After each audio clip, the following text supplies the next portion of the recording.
of whiskey. And real estate. Yeah, we usually have an and. Hi, Monica. There we go. My name is Tone the Boss, CEO of T1 Entertainment. Lucas Burrington, owner of Burrington Real Estate and AMMT. And we have a special guest today. Would you like to introduce yourself, good sir? Yeah, Elias Abodili, owner EA Homes. Nice. Elias, and you know what? I spelled it out and I thought it was Elias. I'm sure you get that a lot and it annoys the hell out of you. I call him Elias ever since the day I met him. Oh, okay. Still to the day. Intentional.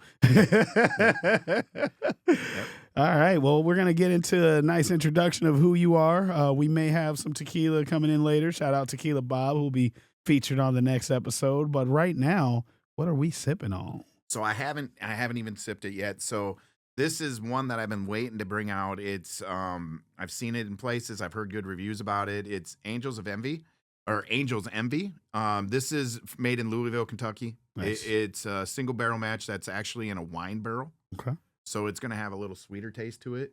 It hasn't been mashed up, so it's not like your Jack Daniels you buy at the bar. This is a single barrel where it is strictly your pure bourbon.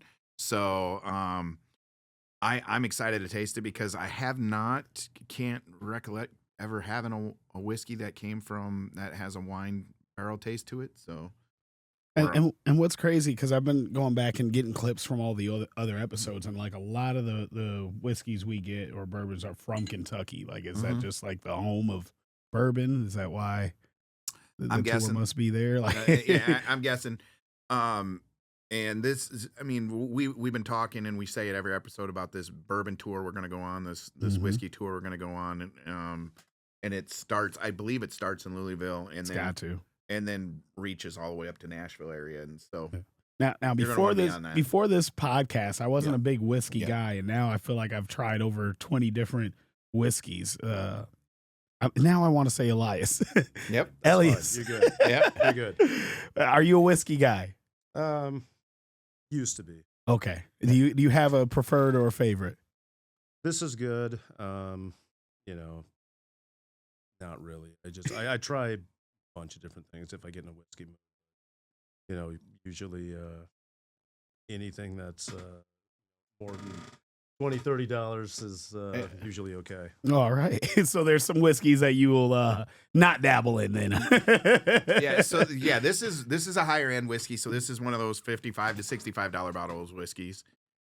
So again, it's one of those I've been waiting on. But yeah, port wine barrels, that's what it's finished with. I knew it was a wine barrel.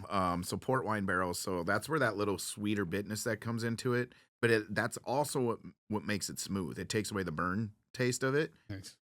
So let's cheers. This episode, we're going to be talking about a lot. I got one of my best friends on with us that I've been excited to get him on with. So cheers. This is going to be a little more. There's no hold bars on this one. Like this is going to be a great one. I'm excited. Yeah. All right. Whiskey of the week, Angel's Envy. Mm-hmm. My first sip, that's not bad at all. Like, no, the smell comes off. This is going to be real strong, but it is not. It is smooth. Yeah, that's enjoyable. I would say my least favorite is actually my brother's favorite whiskey, which is Maker's Mark. Yeah. He can do that shit like right in the morning. He can wake up in a full glass of it, and I'm just like, I suffer through that. I can't do it. I just can't. I can't do it. It's because, and I enjoy a Maker's Mark here and there, but it's fine if it's very tough to find a good whiskey when you go to a bar or when you're going out to eat or something like that. And Maker's is always there. Yep. So it's like the in between of the middle class to the high class of whiskeys, and it's the damn it, I'm gonna have to have a Maker's because that's all they got type situation. Yep. So I'm so sick of it right now. Yeah, I mean, it's not my cup of tea, or cup of whiskey. But we'll have to bring it on at some point. Maybe after trying so many, maybe I've developed some kind of taste for it. I don't know. We'll have to. Yeah. Well, you're gonna know. You're gonna know after you do more of these episodes what you like and don't like. That's for sure. Yeah, absolutely. How was it for you? It's not your first time having it? No. Okay. I'll drink it when it's available. Yeah. Between that and Cedar Ridge, I'd pick an Envy over that. Okay. Yeah. Not saying anything bad about Cedar Ridge. That too. Yeah. Cedar Ridge is one of my top 3, probably top 4. So So getting into the whole episode itself, like I said, I'm excited for Elias to be on this, and I'm gonna give you a little intro on what I know. And so Okay. we've been one of the first houses I've ever sold in real estate, there was an investor that was working there, and he was partnered up with Elias, and I did not know who he was. I showed up. He's also one of my home inspectors. Okay. And I think it's like 1734 A Avenue, something. It was something like that. It was like A Avenue, south northwest. It was by the railroad tracks on this side. It had the basement where it was all crumbled. You had to redo the whole basement in there because all the cement was Okay. shattered. That's also where we met. Javon was there. Yeah. Okay. Yeah, he was working on that. So Blackstone was working Okay. they're doing some of the work, and obviously Tim Stovall, one of the home inspectors, was the guy that owned it. I don't know if you guys were with it, but you were there, and so I met him at that appointment, and this would have been 2013, I believe, 2013, 2012. So yeah, you're talking shit when 22 years ago. yeah, Wow. yeah. So we've been through it together. So Yeah. and then come to talking with him. I mean, I guarantee we played basketball against each other because our circles are all the same circles that was playing basketball. You coach as well? No, no. Oh, coach. nice. He's a hooper. He's a Oh, hooper. Yep. oh, you actually ball. Yeah, yeah. So back in 2000 to 2006, there was a lot of ballers around here our age. Yeah. And so I would have been meeting him probably that 204 to 26, Uh-huh. 2006 range would be my guess. Nice. But we didn't know it. We just talked about guys we knew and who we played with. We're like, there's Yeah. no way we weren't on the same court at the same time, playing against each other or with each other at Yeah. one time. And so getting to know more about Elias is he's always been an entrepreneur. So, the business acumen that he's got, the always be pivoting that we always talk about, Yeah. the ABP, he's like the master of it. So, Okay. I mean, in the real estate world, he's gone from Airbnbs, investment properties to, taking something that no one else wants and making it a gorgeous item. So he's a flipper as well. He's a flip and hold guy. So every area of real estate, it's been one of those things. I'm like, man, I cannot wait to do business with him. By the time we're done, it's like, okay, we need a break from each other, but we always run back into each other type Yeah. situation because he is one of those that is high alert on demand, and I'm one of those that's always busy, can't be high alert on demand Yeah. type situation. But he has every reason to be because he's got so many different irons in the fire going because he's got EA Homes, which is, I'll let him talk about that because he works with insurance company. He works with residential people. He works with, they do siding, repair, remodeling, anything that they can do. Nice. So I'll let him get into all that, but I mean, I'm very excited to get his acronym onto what we do here. So, you don't be afraid to ask questions, No, Tone, I'll because have him. he's gonna know. And Trust me, I'll have him. All right. Great introduction from Lucas. And Elias, how about you kind of tell us before we get too deep into everything? We also have another segment. So we did Whiskey of the Week, which Angels Envy. We also have today's market. Can you tell us what today's market looks like in your eyes in the real estate world? I mean, I think today's market is kind of flip-flopped a little bit when it comes to real estate. Last year, I kind of put myself in a position to where I knew as far as from like a roofing, siding, remodeling standpoint that it would be slow, or as slow as I want it to be, Yeah. I'll just kind of let things come to me. So it was one of those where I was seeing houses that you could pick up for 25, 30,000 or 50,000 or 60,000, and they were just sitting with really not a lot of demand, and some needed a lot of work, some didn't. But prior to the 5 years before that, you wouldn't see those, and there'd be a bidding war, and they go above and beyond what they ever should. But what happened is, anytime there's an election coming up, that people get scared.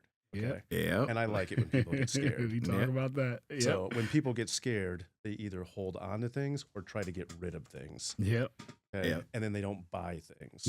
So if you're in a position where you can acquire things and you're not scared because you know that no matter what, especially in real estate, people have to have a place to live. Yep. Exit Yep. plans. Oh So, yeah. and if you buy something right and you can get into it for, what it would have sold of 10, 20 years ago, you're not going to lose no matter what you do with that property. So right now, we're seeing that now we have a new president, Market's going crazy right now. and yeah, the interest rates are down probably, I would say, 1.25, 1.5% from what they were from an investor standpoint. So you're going to see some of these properties from an investment standpoint get to where it's going to be more competitive.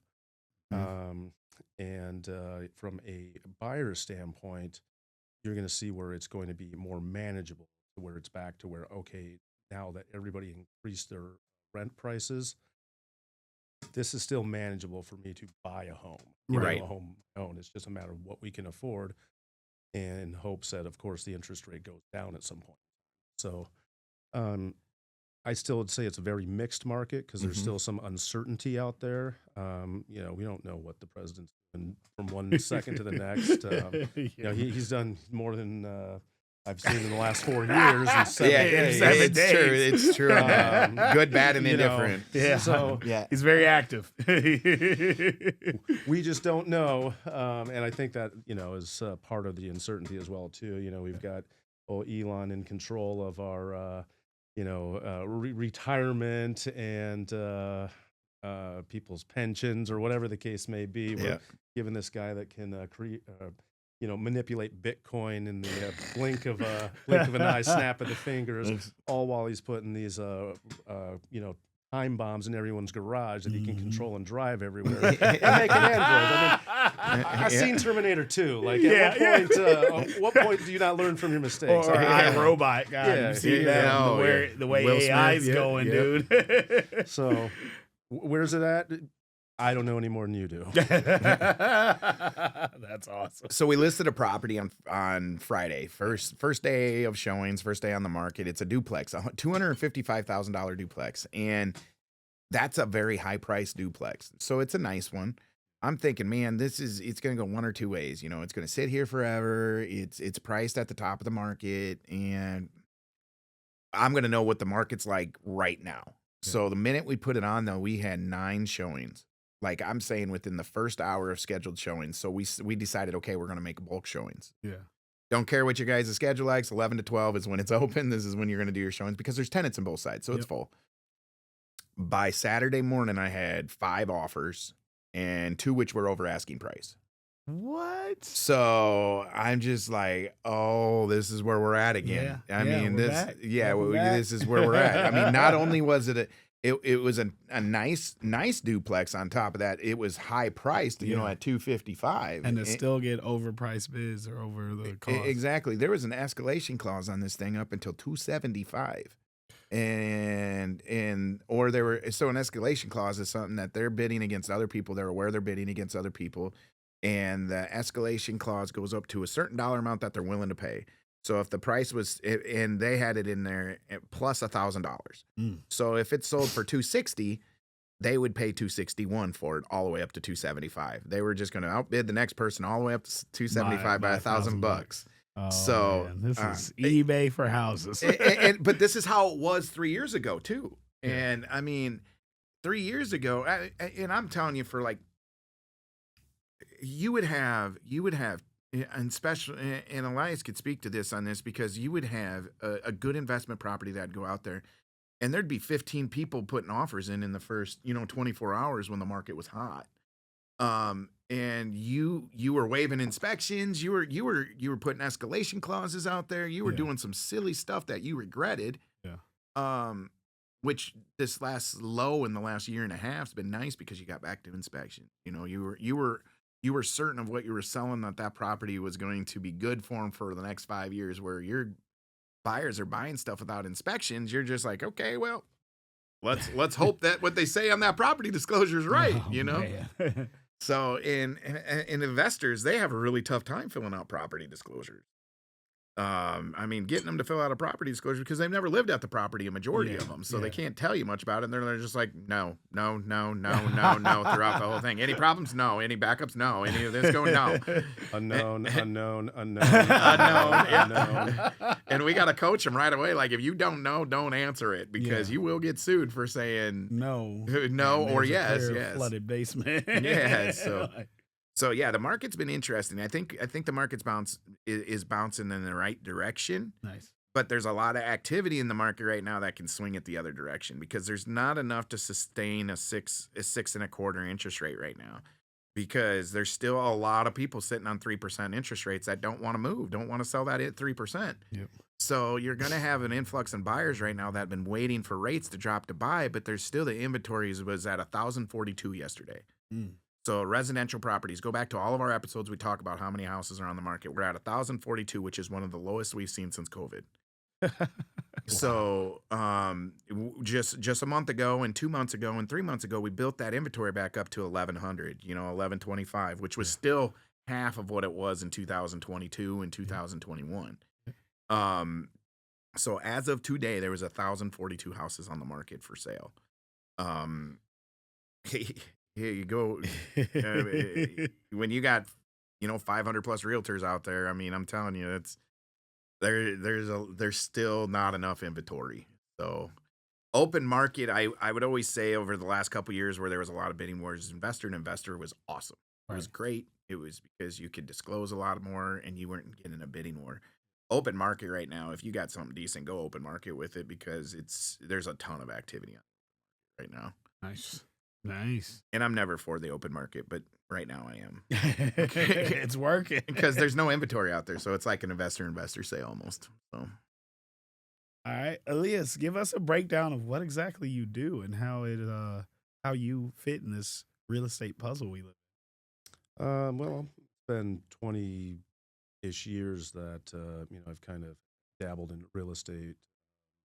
Started off with, as he alluded to, a buddy of ours that was a home inspector, still is. So kind of learned the ropes a little bit. Hired some guys here and there, which that's a whole nother topic in itself that Lucas and I both. It's been many times on the episode. We actually had to cut a bunch of what Manika was talking about when we talked about handyman and contractors and stuff like that. So. Yeah, and feel free to cut loose. This isn't this is a we're sipping whiskey. Have fun with it. I mean, I just at this point in my life, I don't really want to waste my energy talking about that because it's learning experience, of course. Okay, for sure, learning experience. People are people; they're going to do what they do, and they're in this industry, and you're trying to test people out, give people chances, and see what they can do. It's it's not necessarily what you get, what you pay for. It's what you have patience for. Yeah, agreed. 1,000%. It is. Yeah, I mean, and I just live in the music world. I don't do much on the real estate side, but I know what it's like to deal with clients, to kind of have to broker peace between two parties, and I feel like that's every single closing you guys have. I mean, it's just having patience. The better you are means you have a high level of patience. I think if you need something quick, fast, and if you can't blend well with a certain people type or a certain type sets you off too easily, this probably isn't the world for you. So Elias, tell me, you've pivoted from flipping to holds to straight rentals to Airbnbs. Now you're back to flipping again, and you might even get into the hold area with what's going on with some of the inventory because appreciation just going crazy right now with a lack of inventory.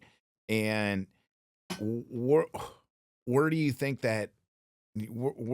you're always pivoting in what you're doing? So where do you think that fits into right now? With what I'm doing right now? Yeah. What's give us a little insight. What's the next yeah. move? What's the next move? What was the previous move? How'd you get here? And then what's coming after that? Well, the previous move was, kind of based upon kind of a tragedy, actually. Yeah. So I had at one point 15 Airbnbs. I had, I think, the first 15 out of 23 here. ran those successfully 5 years, Yep. and it got to the point where um, COVID happened, and one of my buddies' sons was actually at one of my Airbnbs that I had owned, and the police broke up the party. Well, he went to the next spot, and he ended up getting shot and killed over a vape. Oh man. So, I mean, that really kind of changed my whole perspective on having. And even though it didn't happen on one of my properties, the party started at one of my properties. They kind of like trashed the place. And I was actually had been with his dad like 6 weeks before that, where I broke up an Airbnb party at a place out near Xavier, and there was probably 200 people in there. And I walked in like I owned the place because I did. Right. Right. And somehow I cleared out 200 people 30 seconds before the cops came, Nice. and they wanted to know what happened. They let me know how dumb that was, that most of those things end up in gunfire and this, that, or whatever. Yep. And I'm like, yeah, well, all I seen was red. Yeah. Yeah. So, I mean, it was one of those, Scarface moments where you just, I am the gun. Like, yeah, I will get this. Are you settled. talking to me? Say hello to my little friend. That's funny. But, I was out to eat just like yesterday or the day before with my buddy John, and he's a super gun guy, and I'm just not for whatever reason. And it's crazy because like he's a super gun guy, and I've actually had guns pointed at me at least 5-6 times in my life. And like all those situations, I was able to de-escalate via words, whether it was the police, whether it was somebody angry with me, and like without even like backing down or begging or anything crazy. Just there's just a conversation to be had before we take it there. Like I've had somebody pull out a gun, and I'm like, "Hey, dude, I'll fight you," but that's not my thing. And we still fought with him putting it down. So there's always a conversation to be had. However, I've explained, like if I was to have one on me, there is no de-escalation. If somebody pulls it out, my reaction is to pull mine. One of us got to go. So, Yep. that's kind of the reason I don't actively carry. So, like, when you're saying, like, you're able to de-escalate and get 200 people out of there before the police gets there and gets trigger happy, that's kind of my life story. Yeah. well, and it's not necessarily like anybody you or I's age that you necessarily have to worry about. I think it's more or less of the Grand Theft Auto era, Yep. and Yeah. where it's all nothing's reality until it happens. They are so numb. It's just To the- yeah. So that's what you have to worry about. And sometimes there's no talking because Mhm. everybody's plays video games, and all of a sudden they get a gun and they're a gangster. Yeah, you know what I mean? exactly. Like, Yep. so it's just you gotta know who you're dealing with sometimes, and I guess lesson learned that maybe not try to be Superman on every occasion. Yep. Right. Agreed. Agreed. Well, and I mean that goes with that was his pivot was he had a life-changing event that was a pivoting moment for it, and he reached out to me after that, and he's like, I got these properties, I need them gone. Sell them in a package for me, and he did. Yep. He did. I shit you not. Within a week, A week? within a week, he had an offer for me on these 15 properties. Gone. And I had just sold my place. I didn't really know what I was going to do yet. Yeah. I had one property left with a buddy that actually I had owned with him for 4 years. That just sat there, and I was going to use that as a temporary spot because at my buddy's son's funeral, afterwards in his driveway, I blew out my Achilles playing basketball with his other two boys. I remember just shooting that, yeah. around. So after I got the offer on this, I'd kind of posted up at this other place, and I had my contractor live next door to this place come in, and I was there the whole time supervising, Yeah. it getting done. Then I ended up, going out to San Diego to my brother's to kind of rehab, and I was just kind of thinking about what my next move's going to be because I'm like, okay, so I can take all this, I can just chill for a while, do nothing. Were you expecting them to get rid of those 15 properties in a week? Like, No, that not didn't no, give you no. a chance to even think about it. Like, No, hey, I'm really. thinking about it sold. What the? That's what we do, man. That's what we So do. when you want to exit the game, holler at Lucas. He's ready. Yeah. Well, and Back it's been, then, yeah. yeah. Because I told him I want to exit again. Hey, I'm ready now. Okay. I needed a change in the market. Yeah. I mean, the kicker of it is that's been the hardest thing, and we've talked about it on episodes. Is you got one of your best friends calling you and say, "Hey, I need to get this and this and this and this and this," and 98% of the time, up until this last year and a half, I could say, "Gone, done." That's ridiculous. And I still have that. I still have that mindset, and I do. I mean, seeing how it's been this last week and a half. I mean, we've talked about it on all the episodes. It's like the market was hot right after the election, then it died in the month of December after the first assassination, and then it's like I talked to two guys out of California, and they bluntly said, "Hey, we're ready to buy as soon as he makes inauguration." And because there was honestly people that didn't think he'd make inauguration. Damn. And the day of inauguration, I think his inauguration was like at 10:30 or 11 o'clock in the morning. It was balls to the walls, crazy busy. The fact that you know the time Yeah, that it affected the market. Yeah, and it's been nuts since. I mean, last week alone. So tell you how it was. I think we listed 6 properties and we sold 8. So we had 2 that were off the market that we sold, and so we listed 6 and sold 8. So everything I listed last week is gone. The only thing we have left in our portfolio, so we had 21 listings going into the month of January.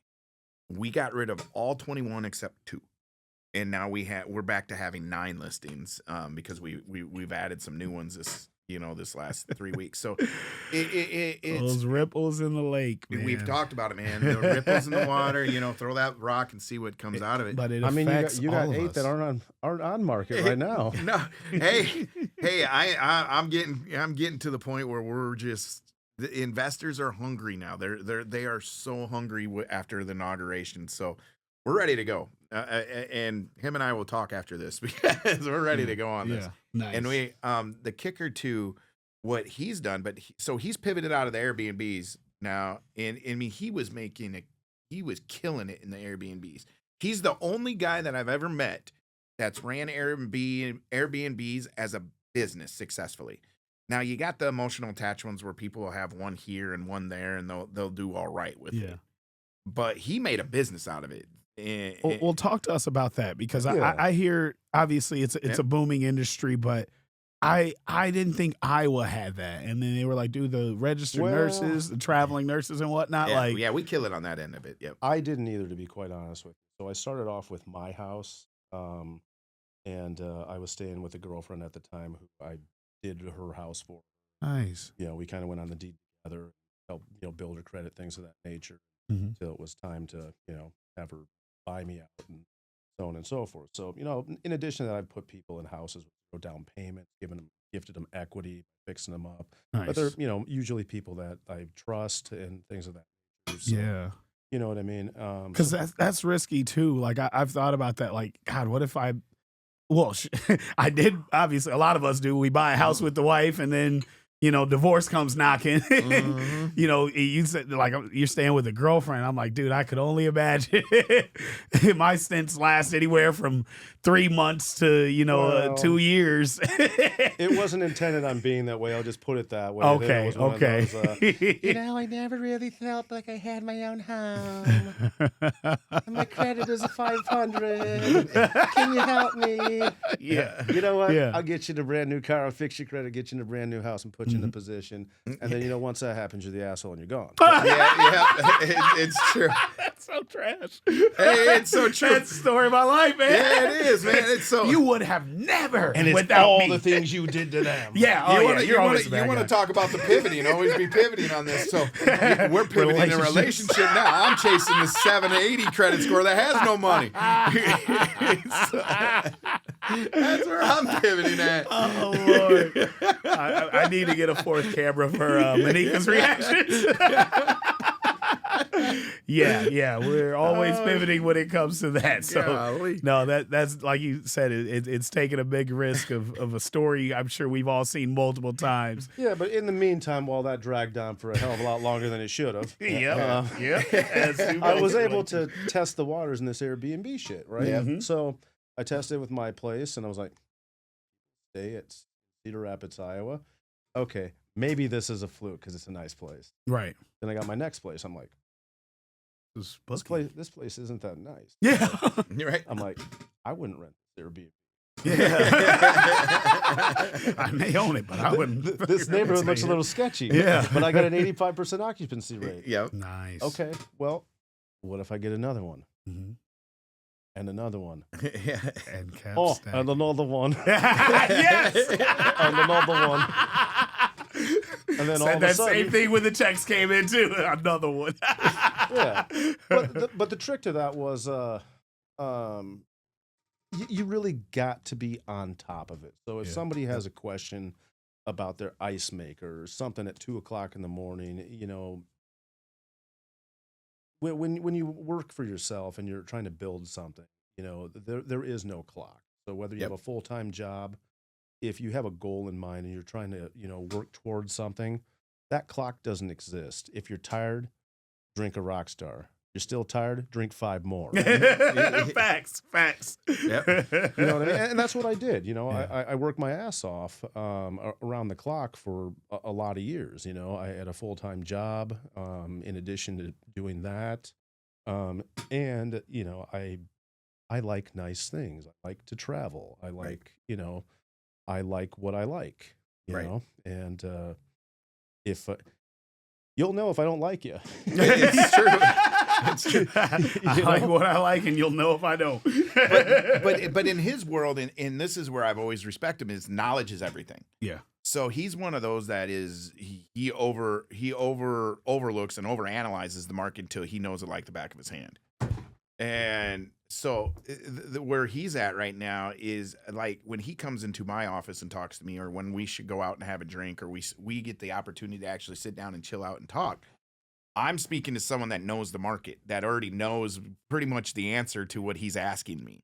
So I enjoy our conversations on that because, but I've also learned a lot from his aspect of the market too, because he knew the Airbnb market when I was taking him over. And, you know, the thing is with him, he ran into the same situation that we run into, is we trusted people to right thing. to care like we Be care. human. Yeah. And, but it got to be, and we ran into it as well, as the reason we went to Furnish Finder, which is, you know, the short-term leases, the 3-month leases instead of the Airbnbs, is you had to be ready to defend yourself at every moment, because the people coming into those Airbnbs, there's a majority of them that aren't looking for a good stay. There's a majority that will have a good stay, but not looking for a good stay. They're looking for a refund before they walk into the door. Oh my God, are you Well, serious? yeah, we and- got to and- talk about that. Yeah, and- and and- he's a master of it. And you've got to be able to be prepared how to ask the questions to walk themselves into extortion. It's true. Oh, man. And I learned this from him. Yeah. Because truly, like, we know, like, if you go to a restaurant, right, it's just common knowledge. You go to a restaurant and you're one of those people that no matter what you do, you don't want to pay for your meal because you can't afford it. And you're taking a pretty girl out on a date, Yeah. and it happens to have a hairball of hair in your mashed potatoes. No. You say something, oh my God, babe, I'm sorry, I took you to this restaurant. Let me get a mashed potato. Here are my mashed potatoes. Okay. You talk to him. Manager comes out. I'm sorry, Mr. Johnson. I've never seen this hair be from one of our staff members. I know this button says chef on it, but we even wear those clothes. Yeah, right. Yeah. But we'll give you a refund for your food. I'm sorry. Yeah. I'm sorry. Next time, you know, we go someplace else that's a much nicer. Yes. And we all know people like that. Yeah, We all absolutely. know people like that. Yep. Just imagine, like, and I'm not going to say it's every person that stays in an Airbnb or things like that, but there's enough people that will go to a hotel just to find something to complain about. Yep. Now, if you're going to stay on somewhere on 33rd Avenue, no matter how much you complain, you're not going to get a refund Yep. because they don't care. Yeah. Right. Yeah. It's cheap and people are going to stay there. Yep. They But don't if get you- paid enough to care. if you go to a Hilton, you know, you go to a Marriott, you go to some place that has a standard for excellence, like, if you have a complaint, typically they're going to do something. They're going to put you in a better room. They're going to give you an upgrade, give you a free night, give you a credit, give you this and that or whatever. It's the same principle. So you're going to have that 20% of people that is enough to affect your feedback rating on these things, where, you know, if you go below a 4.2, you actually get suspended off these sites. So when somebody says X, Y, and Z, you have to kind of be an overthinker a little bit, being like, okay, let me peel the onion back a little bit. Yeah. What does this person actually mean? And quite honestly, like, it's unfortunate, but, you know, for myself, I do that with every encounter. I'm like, if I don't think you're being genuine, or I think what you're telling me is bullshit, I'm going to come up with what you actually meant by that, right, wrong, or indifferent, because you weren't being direct with what the fuck it is you meant. Exactly. You know what I mean? It's like deciphering what you know, what you're actually trying to say. What are your intentions? You said this. Your actual intentions are, and I'm gonna act accordingly. You know what I mean? So then, by doing that, you ask questions, and if you ask somebody a question and they get defensive, usually you're onto something. So then you say, well, you mean if I do this for you, you'll do this and you'll leave me a review. But if I don't, you're going to leave me a bad review. Give them the answer to that question. If they answer that the proper way, no matter what review they leave you, you can get it expunged from your thing. And that's the trick of it. Nice. Because that's called extortion. It is. Well, and it just I'm going to give an example of people wanting something. So me and him were both having a bad week, and he's like, "Man, let's get together for a drink." I'm like, "All right, we're gonna meet up for a drink." So met up, and he's got one Airbnb that's got a pool on it. Okay. Very beautiful house. I mean, it's gorgeous. And he's like, "Man, I just had this person try to get a free stay," and he's like, I have cameras around the area to be able to see what's going on and what's going on the exterior of the property. These people show up. They obviously use the pool. We found a condom in the pool. Oh, come on. You know, they obviously use the house because the beds were a mess and so on and so forth. And they said they found a juice box or something like that. You said in the bottom of the trash can. It was something silly like that. It was like.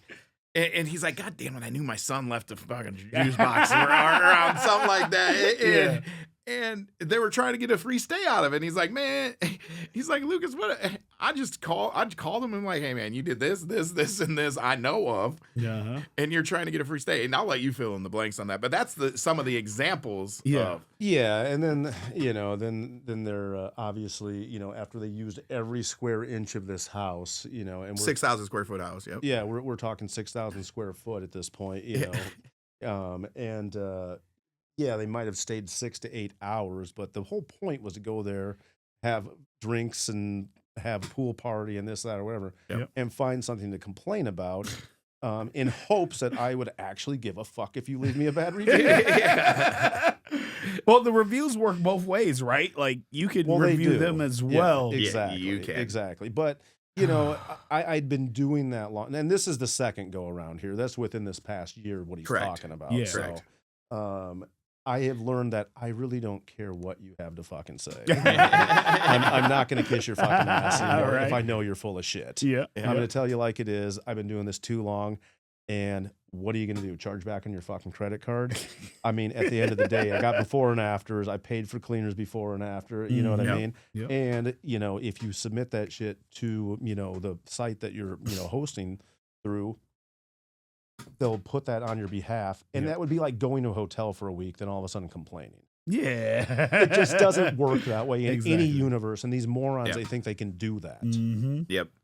So, and that's what got me out of it, is because we had some really nice, you know, Lucas, you got that shit tanked in 2 months. When I was for 5 years. Your shit, all those failed in 2 months. No, that's not true. That's not true. When we sound tone. Yes, no, you can put that in there, because this goes back to our previous episodes of what we talked about. Remember that closing that we had that happened, hours before the derecho? Yeah, it was his.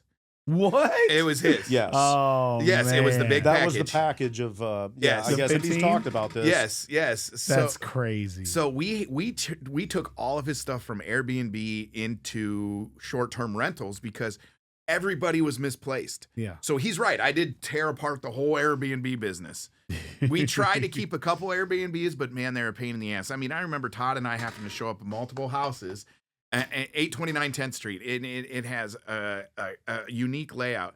I cannot tell you how many orgy parties and how many weed parties. Just the shit that was going on in that place. And that's why we moved it to a minimum of 48-hour stay. It eliminated all those. Yeah, you got to get rid of the 24-hour rentals. Yeah, the 24-hour Airbnb. Unless you have a price tag of $350 and above. Yeah, true. That is true. And I mean, you got to be able to pay for that party. Yeah. So if you're going on the 24-hour or less, it better pay for the party. Do you put like those signs in there, the noise ordinance? Shut up, man. No one cares. Nobody gives a fuck. It's up. I mean, it's in the binder. Sure. We make a binder that has all the do not do things. And You might as well tell me not to smoke in a rental car. His response was several blinks. Yes. So yeah, but yes, that when that derecho came in, yeah, we selectively kept the couple for Airbnb, and we took the rest of them, and we had contractors and everyone. It was, and we had people that were getting misplaced out of houses, but we had contractors and everything, and their companies were paying a premium for 3-month, 6-month leases, and so yeah, we took them all out of Airbnb, and then I inquired at all the Iowa City properties right by Kenneck Stadium. That once again, a guy called me and he said, I need to get rid of 14 of these units. He's a retired doctor. I need to get rid of them. I'm giving them away for pennies on the dollar. Within 24 hours, I had all 14 of them sold too. And we turned them all into Airbnbs, and that lasted a whole 6 months because I'm telling my investors, I'm like, man, this is going to be a disaster because we got 14 of them right by each other. We got to go a minimum of 3-night stay on these things. And then, once again, it was too many people trying to find a free ride that went to the Iowa Hawkeye game that Friday and was leaving that Sunday night. Yeah. I couldn't afford anything but to say, hey, I need to get a refund on this place because of XYZ. So then we turned them into furnish finders, which there's a hospital right within 5 minutes of a walking distance. So now they're all full. I mean, and they've stayed full. Like as soon as one moves out, there's another nurse coming in, staying for 3 months and at a primo rent. And yeah, we had to furnish them, but you were doing that already with the Airbnb already. So I mean, it was a pretty seamless transition. So yeah, I mean. And are those like more like a corporate client, like the hospital, or is it they need to find somewhere? So the hospital puts them on a 90-day contract. Okay. And included in their contract is, a dollar amount for stay. Living. Yeah, okay. for living stay. And obviously they don't want to buy a house. They don't want a 6-month to be on a lease. Yep. So they're on a 3-month contract. The positive on the 3-month contract with the temporary things with the furnish finders and these traveling nurses is those traveling nurses contract can get canceled at any time. And there's the lease states that if furnish finder cancels that, or if the contract gets canceled, that we have to cancel our contract as well. But usually there's someone right in the waiting on that stuff when you're that close to the hospital. I was wondering if you were going to say it's already paid. It's gone. Yeah, I mean but they pay them on the monthly basis just in case they cancel their contract. So then it's not like they're giving you 3 months up front or anything. Okay. Interesting. Yeah. Yep. So we're talking about pivoting. Yep. I know you got some pivots in the work. Can we talk about any of those yet, or we got to wait till other pivots are finalized? We got a lot of pivoting going on. Man. Yeah, we got a lot of pivoting. There's going to be a lot of speaking code real quick. Yeah, this next couple episodes, stay tuned. That's the best thing I can say because there's so much that's getting conclusions and wrapped up in business. Give it 365 episodes. Yeah. I should have put money on that 4 months ago. 306. It'll be done in a week. Yeah. Never. Man, but wait, what? So one of the biggest changes we're prepared. We're moving to next to our gym. So okay, AMT's moving at the end of the month. Can we talk about that yet? Yep, AMT's moving, and the brokerage is moving right next to our gym. So we'll all be right there at. Now you'll still have Centerpoint, right? Centerpoint's still there until October of next year. Nice. And that's where Minika's actually bringing Chloe Customs out there. So where she knows she creates t-shirts. Nice. She can create all that. Her artsy and all the, she has the machines to print on shirts and sweatshirts. And we're going to steal Elias's business on that one. We're going to make him a whole bunch of marketing stuff for Valentine's Day for free or something, or for There St. you go. Patrick's Day, and There you go. just so he can test it out and show it off for us. But besides that, I mean, there's so much in the business world that's pivoting right now. We're going to see what this market does to figure out how the brokerage is going to grow. We've real scaled back. We got rid of the dead weight in the brokerage on a lot of it, where, you know, if you were selling, you were staying. If you weren't selling or doing the activity, and keep in mind, a lot of the activity wasn't creating sales this last year. So there's a big thing in the business world, and Elias can speak to this big time, is there's a thing called effort, and then there's a thing called results. Mm-hmm. And if there's a whole lot of effort, you and I both know guys that can show up on a job site and do 48 hours worth of work and nothing gets done. Yep. And so you got the effort there, you're there, but there's no results. So right now we're pivoting from the effort to results thing. And so it's like we've talked about in other episodes with Monika, like it can't change right now. Yeah. And Monika's a let's change it right now type situation. Why can't it? yeah. I mean, Hey, you know what? I respect that though, because I like things done. I like things done now as well too. What are the obstacles and how do we go through those? But sometimes you have to take a step back from yourself and realize that you can't go knock over a building and expect it to be put up the next day if you don't have the right things in place. You know? And sometimes the obstacle is people.